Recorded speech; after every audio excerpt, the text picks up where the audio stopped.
Hi, I'm Marty Nemko. These are some of my favorite articles, essays, whatever, from my collection of essays from my book Baby Steps, Practical Things for Moving Forward in Life.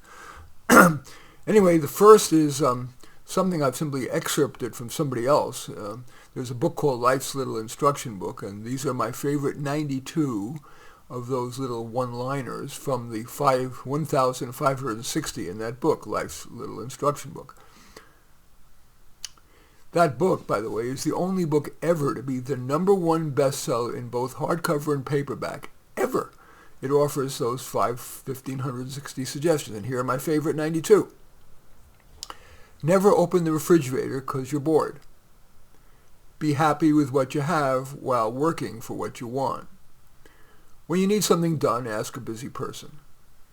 Choose your life's mate carefully. From that one decision will come 90% of your happiness or misery.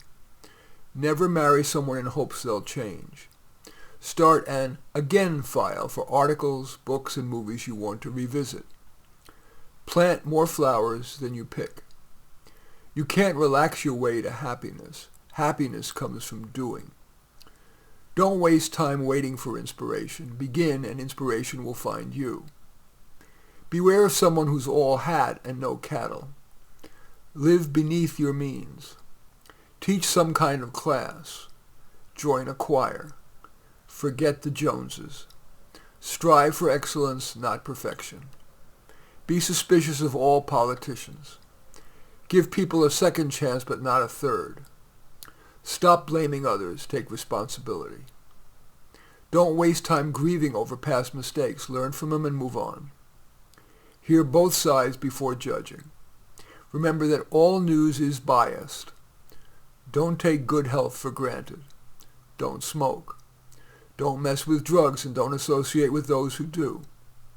When uncertain of what to offer, ask, what do you think is fair? You'll usually get a reasonable answer. Marry someone you love to talk with. As you get older, conversational skills will be as important as any other. Be engaged for at least 6 months before marrying. Don't let anyone talk you out of what you know is a good idea. Great idea. Don't be involved with people with a history of suing. When giving a talk, focus on what you can give the audience, not what you can get from them. Do a good job because you want to, not because you have to. That puts you, not your boss, in charge. Think big thoughts but relish small pleasures. Never start a business with someone who has more troubles than you. Never grab a falling knife. What's right isn't always popular. Sometimes getting what you want is good luck. Not much good happens after midnight. Volunteer to be a Little League umpire. When deserved, start the standing ovation. Seek refinement rather than fashion. Hang up on anyone you don't know who's trying to sell you a product over the phone or email. Much truth is spoken in jest. Play catch or shoot a few hoops. Even if you're well off, have your children earn and pay part of their college tuition. Take a brisk 30-minute walk every day. Don't buy expensive wine, luggage, or watches. Consider writing a living will. Resist the temptation to buy a boat. Learn to listen. Opportunity sometimes knocks softly. Never deprive someone of hope. It might be all they have. Give yourself an hour to cool off before responding to someone who's provoked you. Encourage your child of 16 or older to have a part-time job. A person's greatest emotional need is to feel appreciated. Eat less red meat. Give your best to your employers. It's one of the best investments. When complimented, a sincere thank you is the only response needed.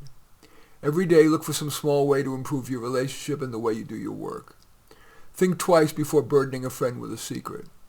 Never tell anyone they look tired or depressed. Keep good company. Keep your promises. Be cautious about lending money to a friend. You might lose both. Show respect for others' time. Call whenever you'll be more than 5 minutes late.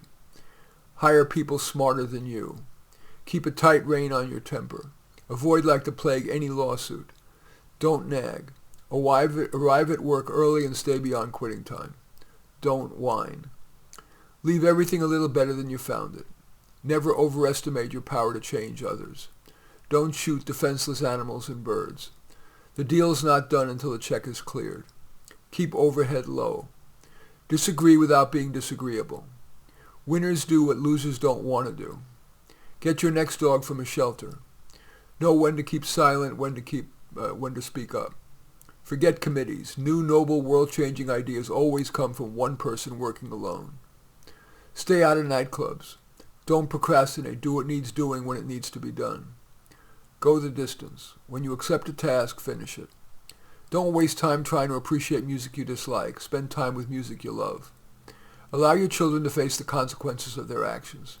Don't think a higher price always means higher quality. Don't allow self-pity. The moment that strikes, do something nice for someone less fortunate. Record your parents' laughter. Don't be afraid to say, I need help. Keep a notebook and pen on your bedside table. Great ideas sometimes strike at 3 a.m. Show respect for everyone who works for a living regardless of how menial their job. Don't expect others to listen to your advice while ignoring your example. Never give anyone a fruitcake. We're all overwhelmed with input. Is there at least one of those suggestions that you would like to implement? Okay, so that's from Life's Little Instruction Booklet, my favorite 92 of the 1560. Next, also taken from other people's work, what I actually use from 12 classic self-help books. I read each of those books long ago. Here are the takeaways that for a number of my clients and me have had staying power. From How to Win Friends and Influence People, while remaining ethical, make people feel good about themselves. Also, help people get what they want, and they'll more likely help you get what you want. That was emphasized also in Zig Ziglar's book, See You at the Top. From the book, Think and Grow Rich, promptly try something and then, as needed, revise. Revise your way to excellence. From the 7 Habits of Highly Effective People, spend lots of time on activities that further your foundational values. One of mine is helping high-ability people to live up to their potential.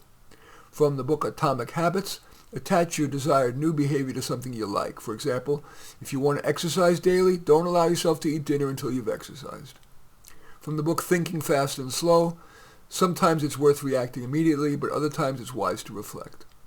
When something is important and the solutions or risks are unclear, I try, not always successfully, to make myself sleep on it and view it with fresh eyes in the morning.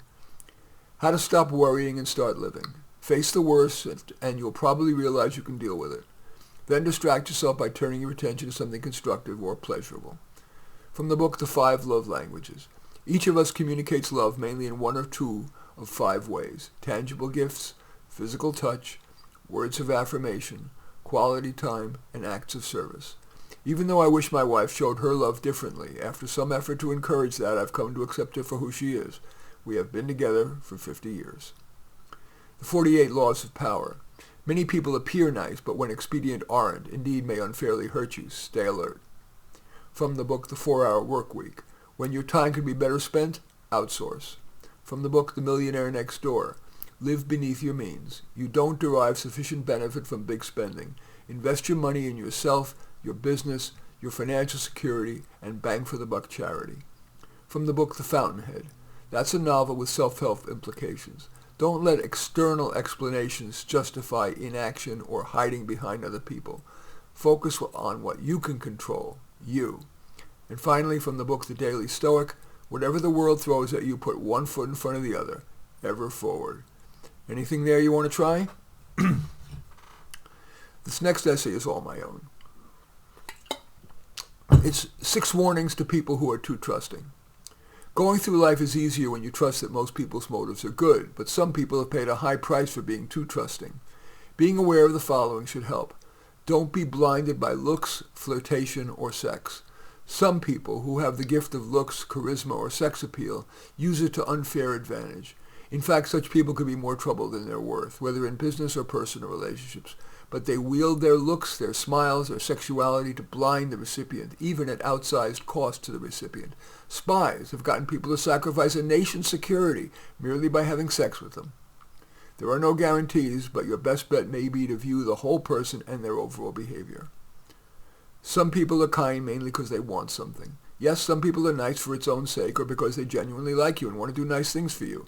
But other people use kindness as a weapon to disarm or create obligations so that later they can extract selfish benefits well beyond the kindness they bestowed. So when someone, quote, caringly asks how you are or gives you a little gift, Don't jump to that being a ploy, but keep your eyes open.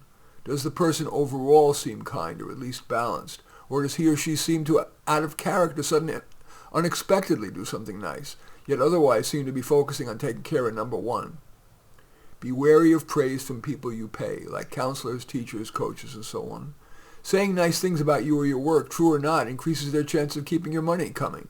Getting better user reviews and getting your praise at far less risk to them than if they were critical of you. Sure, some people enjoy being unduly critical, but all things equal, give greater trust to someone who bestows legitimate-seeming criticism, even pessimism, even though that doesn't feel as good as praise. Beware of a, quote, generous offer. Yeah, sometimes your negotiating opponent, professional or personal, makes a generous offer because he or she doesn't like negotiation and wants to end it fast, or simply because he or she likes you. But other times, what seems like a generous offer hides that a better one could have been had, that the product or service is worse than you think, or that the person will be generous this time, but like a con, will want some bigger advantage soon. For example, your partner knows you love to travel, but he or she doesn't. He or she cheerily suggests you go on a trip together. Beware that that person may be after a bigger game. For example, he or she may wants to marry you, but you're unsure.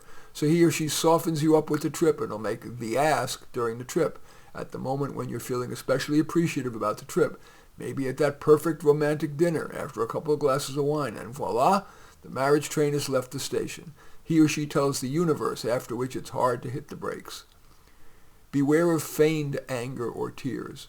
Much anger and tears are real, but some people have the gift of manipulativeness of manufacturing anger or tears to get you to do their bidding. For example, in a negotiation, your opponent explodes. Your offer is outrageous! He or she may not really think that, but knows that the manufactured outburst could make you feel defensive and thus softened up, get you to give up a huge amount. Easier said than done, but try to make your decisions on the merits, not the melodrama. Beware of revealing your weaknesses or past errors. Yeah, sometimes revealing a flaw can open the door to a deeper relationship, but other times your admission will be used against you. For example, let's say you admit you're insecure about your intelligence. In subsequent arguments, the other person could leverage that. For example, by your own admission, you question your own intelligence. You're being stupid. Beware of the following tactic used to extract a weakness or past failing. The person reveals a small weakness or past failing not to deepen the relationship, but to encourage you to admit a more serious failing which can then be used against you. It's probably wise to assume reasonable benevolence, but especially if you're a successful person, be open to other motives. The next little article is Baby Steps to a Better Relationship. Sometimes cliches are right. The best way to eat an elephant, a bite at a time. Same is true in a relationship that has elephantine problems. Start with a bite, an easy-to-swallow bite. What's a problem in your relationship that your gut says could be fixed? I know, that little problem is just the tip of the elephant's trunk. But if your relationship has a snort of a chance of improving sufficiently, bite at a time is usually the way. Agree on what your first bite will be and what your partner's will be.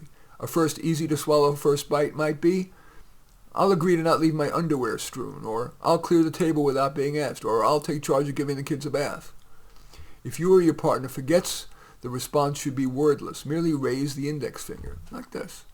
That gets the point across without a lecture, which could start a fight. Later that day, or maybe the next, each of you grade yourself on how you did. Then agree on whether to keep chewing that bite or to propose a second bite. Again, propose what you will do. He or she proposes what he or she will. If you or your partner would like a suggestion, offer it, but the person has final say over what the bite of the day will be. Objects in motion tend to stay in motion, so after 2 or 3 bites, you may have developed sufficient momentum to have a summit in which each of you says one big bite you agree is a problem. Common ones are how much time to spend together, how much to listen, honeydews, spending habits, parenting, substance abuse, cheating, and frequency of sex. Only sometimes will further discussion of the issue help enough. Often compromise is required, or the answer lies in acceptance. Not everything is fixable. The best chance of improving your relationship may lie in this abridgment of the Serenity Prayer. Wisdom is knowing the difference between what can and can't be changed. Give it a little time. Occasionally the above advice gives quick progress, and in turn hope for the relationship. Other times more time is required. But when you feel you've given the above a good enough chance, revisit the relationship. In its new and improved state, is the relationship worth continuing? Worth continuing your bites accepting it as is, seeing a counselor, or is it wise to end it? The next essay is, how good at communicating are you? Most people think of themselves as good communicators. After all, we all can speak, but how good are we actually? Answer each of these, usually true or usually false. If you're not sure, ask a trusted friend. 1. I pay good attention when someone's talking and usually understand what's being said. 2. When I don't understand something and wish I did, I usually ask for clarification. For example, I'm not quite clear on what you said. Would you repeat it? 3. I'm good at reading between the lines, what's not said but likely meant. For example, in response to my asking, how are you? The person says, fine, but I would notice if the tone isn't as upbeat as usual and that the person's face subtly dropped. 4. Without asking too many questions that make me feel like an interrogator, I ask my conversation partners a reasonable number of questions. 5. I talk too much. If so, try using the traffic light rule. During an utterance's first 30 seconds, your light's green. During the next 30, it's yellow. The risk is growing that the person wishes you would stop. And at the 1-minute mark, your light's red. Yeah, you'll very occasionally want to, quote, run a red light, but usually you should stop or ask a question. If you have a hard time knowing when you reach 30 or 60 seconds, practice with a timer. A common reason that people talk too much is they're uncomfortable with silence. See if you can get used to it. Talking little is usually better than talking too much. The other person will likely fill the silence. Another poor reason for talking too much is that you talk to clarify your thoughts, but you may pay a price for doing that, boring the other person or making them think you're egotistical. Again, back to the mainly true or mainly false. 6. I talk too little. Possible ways to help: read more, ask questions, cultivate curiosity. 7. I interrupt too much. If so, default to not interrupting. Realize that many people feel disrespected when interrupted. They may think that you believe that what you have to say is more important, or the person may be trying to clarify his or her thoughts. By interrupting, you may miss out on that clarification. 8. I interrupt too little. Some people know they're long-winded or talk because they're nervous and are glad if you rein them in. 9. People are usually interested when I'm talking. If you don't think you are, read more, talk less, ask questions. 10. I make my points clearly so that most people understand what I'm saying. 11. When I make an argument, it's logical and crisply stated. 12. I'm too tactful, not direct enough. 13. I am not tactful enough. And finally, 14. I have a good sense of humor, both in what I say and in reacting to others' humor. So, is there anything you want to change? If so, what do you want to do to remember it? Remind yourself of it each time you begin a conversation. Write it on your palm. Tell your goal to a friend and check in daily. Next, 9 unpopular opinions. I was listening to Sam Harris on his Making Sense podcast, and he said it's often difficult to tell whether an unpopular idea is a cranks or a worthy fresh perspective, and that's what motivated me to create this. It's a list of unpopular ideas I believe deserve more consideration. Harris also spoke of the reality of the woke mob's cancel culture. I too have found that to exist and be widespread. So in listening to the following unpopular ideas, I invite you to replace any impulse to cancel with a willingness to consider and then only accept or reject the ideas on their merits. Regarding climate change, the world is making trillion-dollar commitments to control the planet's climate. The dollar cost and the pain to our daily lives is significant and will only increase. For example, sitting in ever worse traffic, paying more to fill our tank, and to heat and cool our homes. The wisdom of imposing such costs on us all makes the following assumptions. 1. The net effect of the projected 2.7 degree increase in average global temperature over the next 75 years is a net negative. 2. The proposed spending and restrictions on our use of oil and gas would drop average global temperature enough to make the spending and restrictions worth it. 3. The world's 200 countries would continue that major spending and greatly reduce their use of fossil fuels for the next 50 to 75 years when a permanent tech solution is ready for prime time. My opinion is that the joint probability of those 3 assertions is too low to justify the mammoth costs, including the opportunity costs, what the money and restrictions on human freedom could otherwise buy. To take just one example, an all-out assault on cancer. Regarding climate change, I believe it's wiser to make just modest incursions on human freedom and instead raise CAFE standards, that's the average miles per gallon per car, and invest in long-term clean energy solutions such as even safer nuclear. Violence.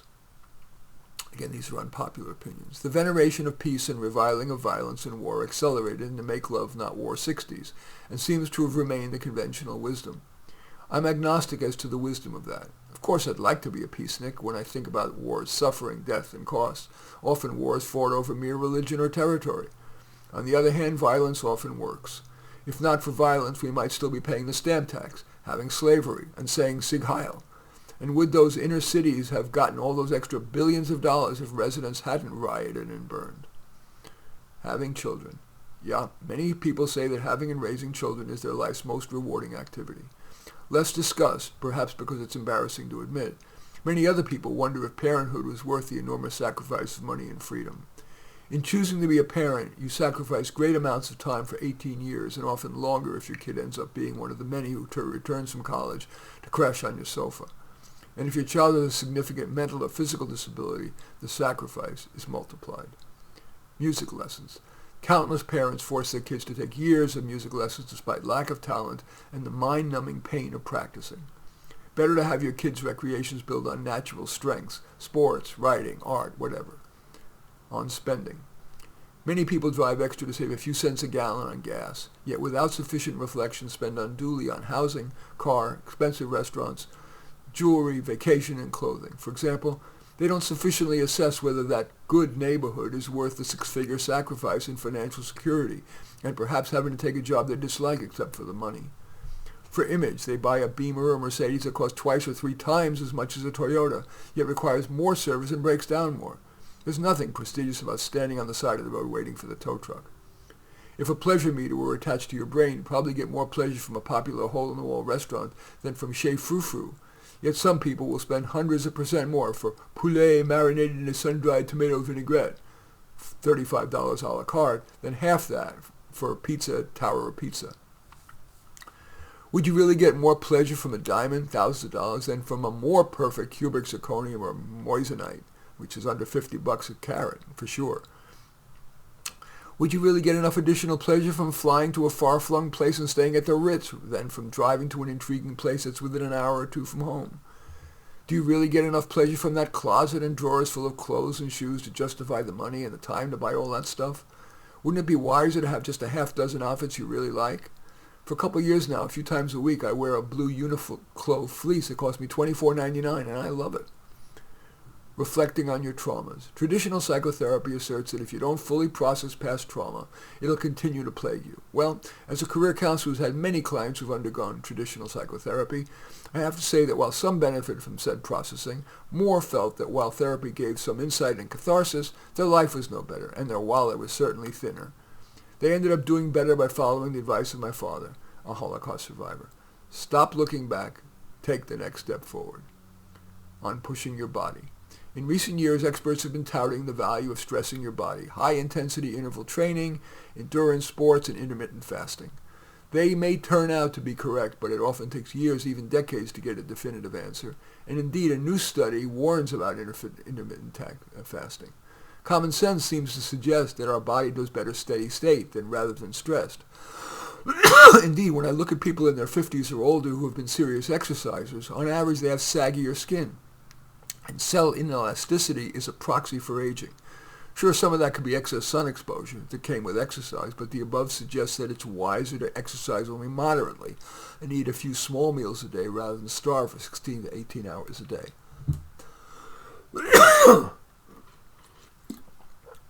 Religion.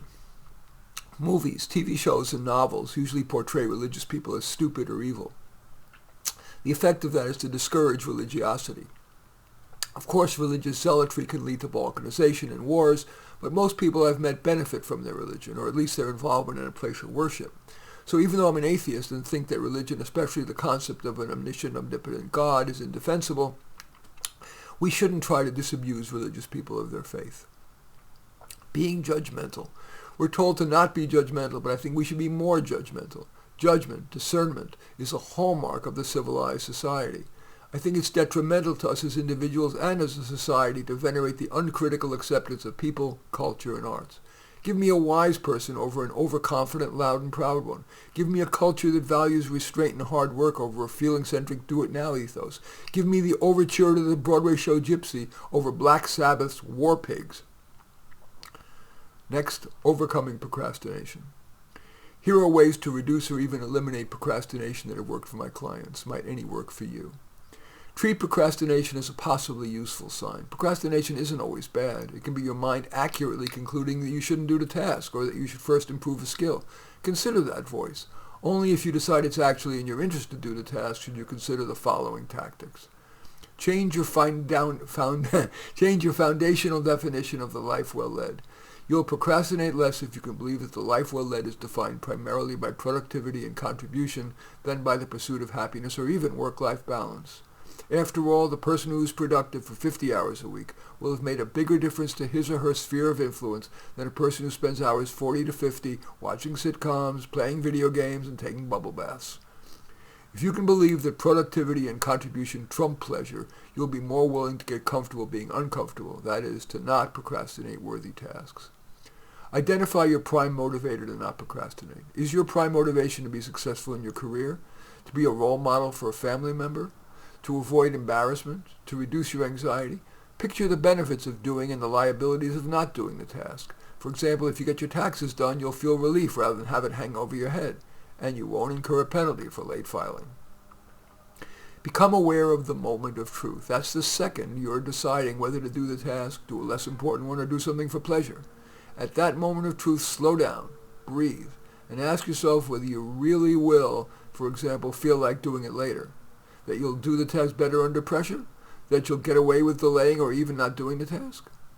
Maybe you want to journal about such a possibility. For example, does school create your adrenaline addiction? That is, you used adrenaline to motivate you to last minute study for a test or do a paper, and thanks to grade inflation, you still got a good grade. Yet in real life, there's less grade inflation, and if you rely on the adrenaline of last-minute work, your product may well be shoddier, and for the time you've procrastinated, you have that anxiety of a sword hanging over you.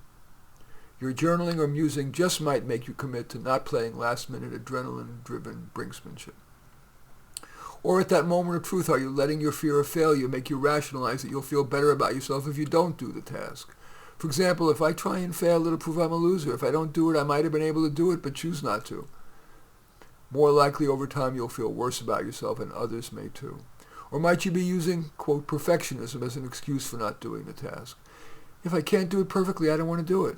That's usually a socially acceptable rationalization rather than the truth. Only sometimes is the painstaking pursuit of perfection worth it. Ask yourself if there's an easier yet good enough approach to the task. Maybe it's a more qualitative approach, or have music on, work in a cafe or library, crank out a crappy first draft and then revise your way to excellence. Avoid distractions. For example, work in a room with few distractions, maybe even using a carol. Start with a baby step, whether it's the first, easiest, hardest, or most interesting baby step. Perhaps decide you'll work for only 5 minutes, then take a break. 5 minutes is an unintimidating amount of time. The Pomodoro technique. Set a timer. Rather than the one on your phone or watch, you might try one of those tomato-shaped timers, after which Pomodoro, which is tomato in Italian, the Pomodoro technique is named. Why? It ticks, which can be motivating. Indeed, filmmakers use that technique to keep you on edge, the ticking clock or time bomb. Work for 20 minutes, then take 5 minutes off, 20 on, 5 off, 20 on, 10 off. That's a Pomodoro. A task bit. Rather than commit to working for a chunk of time, work for a chunk of the task. For example, when I finish Schedule C on my taxes, I'll take a break. Use the 1-minute struggle. When you reach a hard part, struggle for just a minute. Additional struggle is unlikely to yield progress. Then decide whether you should get help, come back to it later with fresh eyes, or do the task without conquering the hard part. Use rewards and punishments. What will motivate you? For example, after this stint I'll text a friend, or play on the internet, or get lunch. On the punishment side, if I don't complete my stint, I'll flush $1 down the toilet. Support. Sometimes you can be motivated by fear of embarrassment or of letting someone down. So might it help to make an arrangement with a friend? For example, each time you complete a stint or fail to do so on time, you'll text that to him or her. Or give a check made out to your least favorite politician. Give it to your friend, and if you don't complete the task on time, he or she mails the check. Chart. It often helps to see your task divided into baby steps, charted visually. My clients have found it useful to draw a thermometer with the task milestone on the side. Every time you complete one, color it in. Keep your, quote, thermometer on your desk or wherever it'll be most motivating. Stop or moderate your substance use. Drugs such as alcohol and marijuana can reduce motivation. How about for you? Is it time to cut down or quit? Lock in your new habit. For a day or two at least, before each meal, do you want to say a word, phrase, or sentence that reminds you what you will, for you, will reduce your procrastination? You want to write it on a Post-it note that you'll keep next to your computer monitor or wherever? Forgive yourself. A lifetime procrastinator rarely gets cured. Moderation and occasional backsliding are probably good enough. And procrastinating today doesn't mean you can't improve tomorrow. Or is that idea procrastinating? And finally, the catch-all other. Can you think of some other motivator for you? And now review those tactics. Are there any that might help you get through the yucky task? Next article, don't empty your mind, fill it. The motto of today's self-help gurus could be, just be. They intone, empty your mind, do yoga poses, meditate, be in nature, just be. They'll condone or even encourage psychedelics, and certainly marijuana, as mind-expanding, despite the now solid evidence that it damages mind and body. Emptying your mind is an au courant prescription for stasis and reduction of life's value. It's axiomatic even among said gurus that our most valuable possession is time, yet out of the other side of their mouths they urge frittering it. Sure, they claim that the aforementioned nostrums make you better, but the evidence is sorely lacking. At the risk of bucking that tidal wave, I urge you not to empty your mind, but fill it. Read or watch the intelligent and intellectually diverse. Contrary to guru speak, not all wisdom resides on the left. Fine, consider the leftism in the New York Times and New Yorker, legacy media from the PBS to CBS, and the professoriate. Some wisdom does reside on the left, but not all. So also check out the Wall Street Journal's opinion pages, the writings of Victor Davis Hanson, and the Balanced Free Press, started by Barry Weiss, former New York Times journalist who was sickened by the Times' one-sided, quote, reporting. Befriend the intelligent and ecumenical, who recognize that wisdom resides throughout the ideological matrix. Curate. Gurus tell you to not be judgmental but accept all perspectives. Wrong. Curate, evaluate, discern. That's core to the life well led and the good society. Don't love or hate Trump. Evaluate his core policies. For example, controlled borders, improving government efficiency, and toughness with Iran and China. To-do lists are good. Don't resist them. Embrace them. Getting stuff done is worthy, even if it's just life quotidian tasks. Getting those out of the way makes way for more beneficial activities. Keep learning. Ever look for opportunities to learn something that might benefit you and others. Even a Google search to answer a question counts. Do good. If you're sitting, a term for meditating, or exercising more than 45 minutes a day, you're not doing good. Maximize each hour's benefit to your sphere of influence, or even the world. As they say, think globally and act locally. Spend as much of your life as possible using your best abilities, natural and acquired, to positive ends. If you're a build-it-fix-it person, do a lot of that. If you're entrepreneurial, start an ethical business. If you're like me, who likes to express ideas verbally and in writing, do a lot of that. I have been career coach to some of the most successful, contributory, and contented people on earth, as well as to some strugglers. One of the differentiators is the successful ones are far more likely to laugh at empty your mind. Instead, they're ever filling it. Let me see. I think I want to do one more. Not that. No, I'm going to stop there. That's more than enough. It is my deepest wish and belief that there is a lot of good in this that can improve your life for free if you really pay attention. I kind of read it fast. I don't know why. I think maybe I wanted to cram as much as I could in a half hour. I didn't want to take up too much of your time. But re-listen to it, take notes, commit to doing 1, 2, or 3 things, and stay with those until, the ones that you think are going to make the biggest difference. In any event, those are from my book, Baby Steps. I have, obviously, that's about maybe 5% of the book. It's cheap. I deliberately priced it incredibly cheap. Like, I think it's $1 or $2 for the Kindle version and $5 for the printed version. It's available on Amazon. I really, as I get older, I'll be 75 in June, I really care to make a difference. It's not about money. Obviously, I don't get paid for doing this, and notice I don't take any ads. There are no ads, or at least none that I get paid for.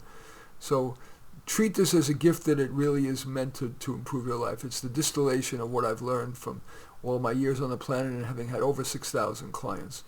In any event, I like to end all podcasts with this, my favorite quote that I do believe is more valuable today than ever in my lifetime.